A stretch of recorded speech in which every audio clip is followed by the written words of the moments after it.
Hello guys, and welcome back to Appraisal Paper Planning.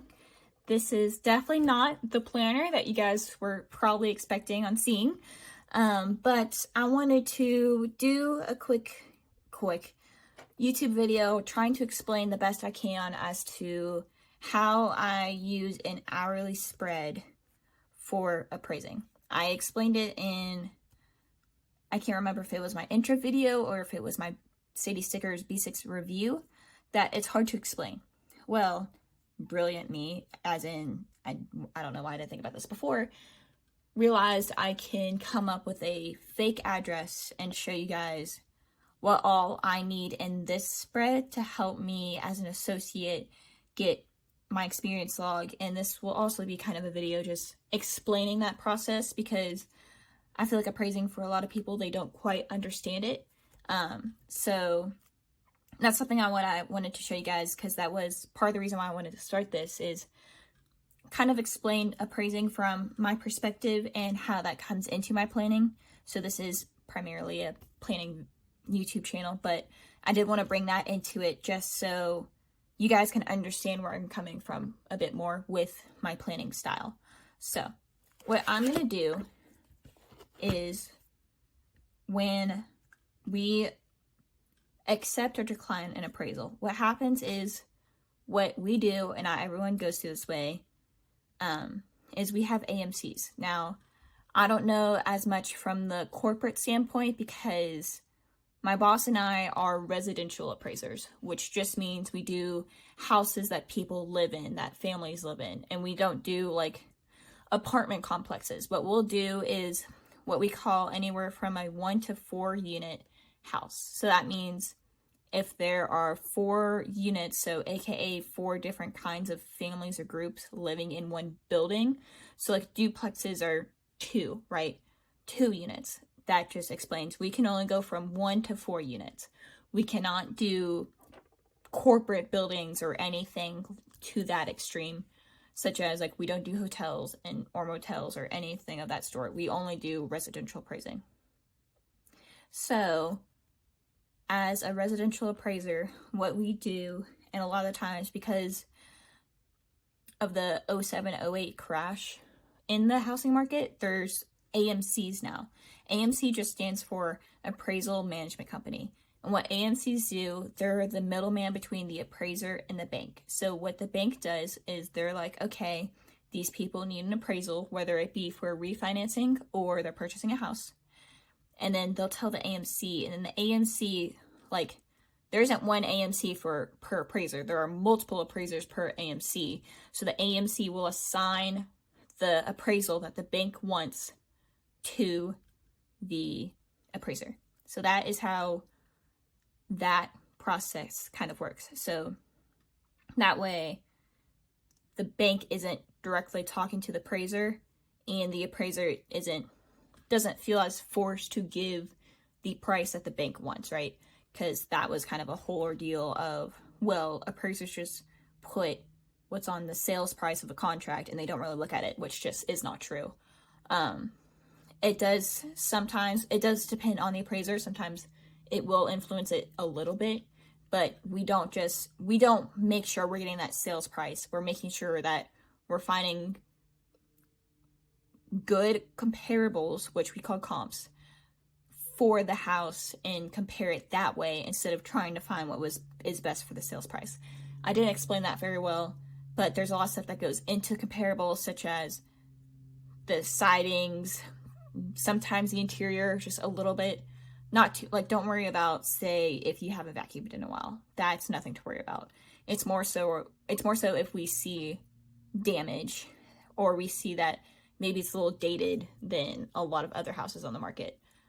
We'll look into that a little bit. That's how we do that. And we look at how many bedrooms there might be, if there's a basement or not, if you have a pool, just finding those comparables and trying to justify basically what we think the house is worth based on these comparables. And that's a whole thing too, is some people will pick different comparables for the same house. So it is kind of opinion based, but that is why there is the whole appraisal report, because appraiser chose these houses, how they got to where their analysis and how they adjusted the house and stuff. This can be a whole video, obviously.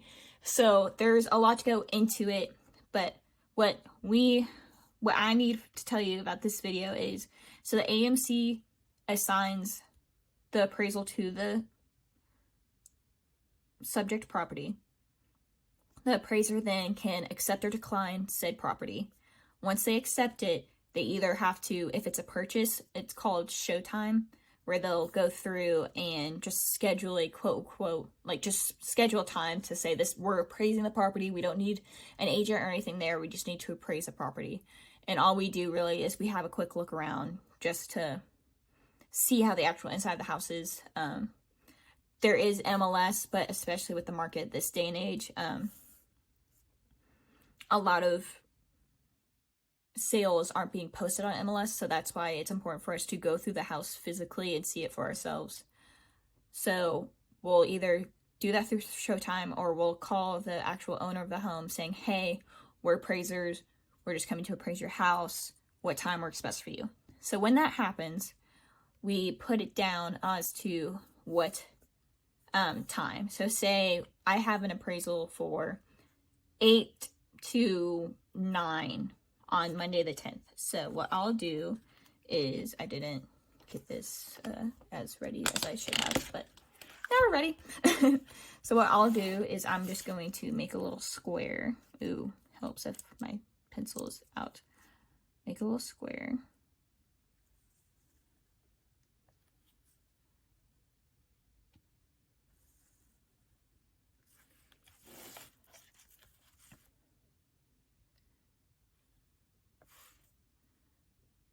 Square is taking a long time. Okay, square's done.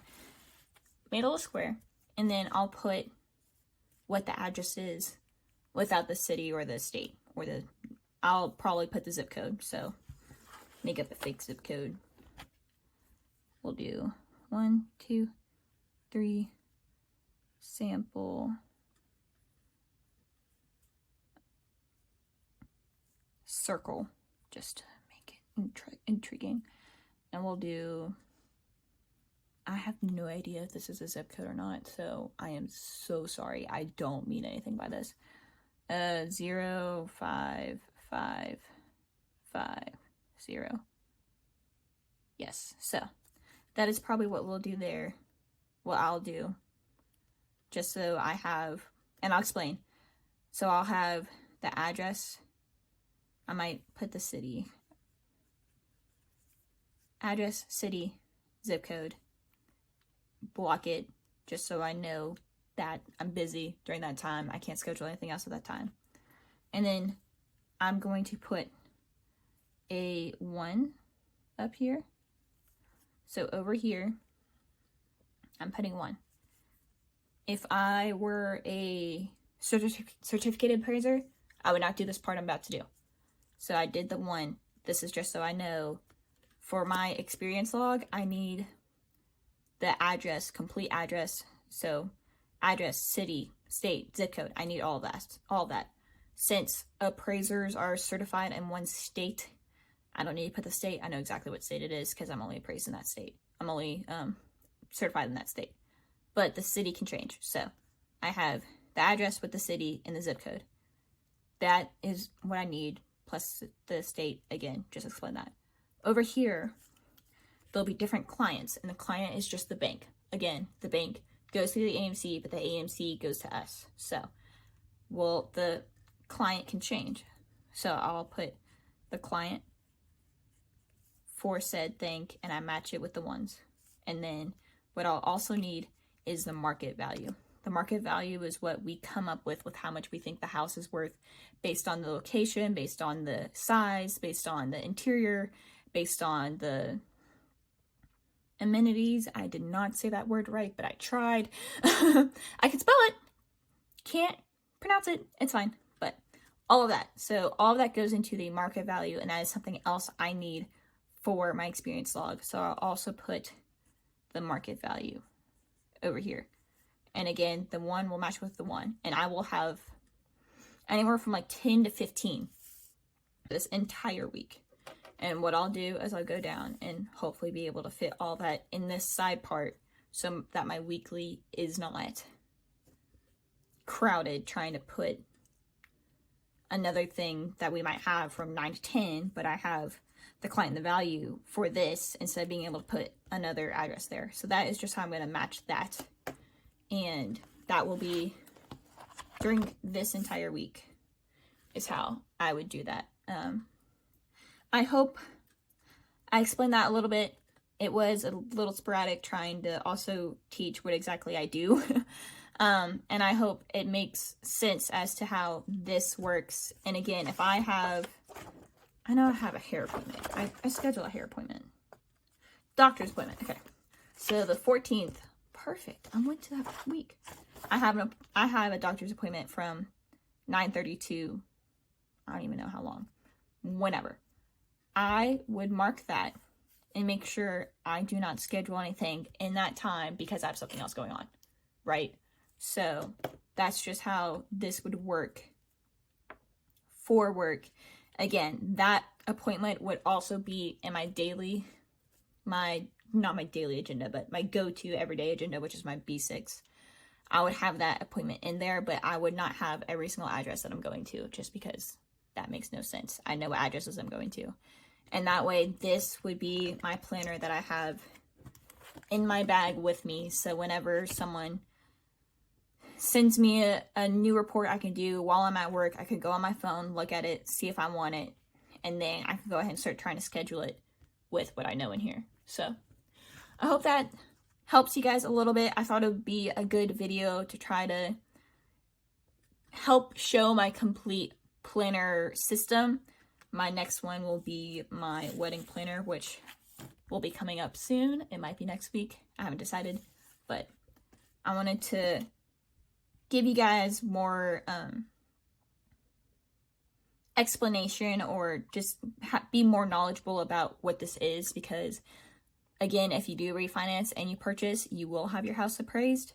So it's nice to know what exactly we are looking for a little bit and how I use my planners when it comes to those things. So I really hope you guys enjoyed this video. I know it's a bit different, but a lot of people who do these videos, again,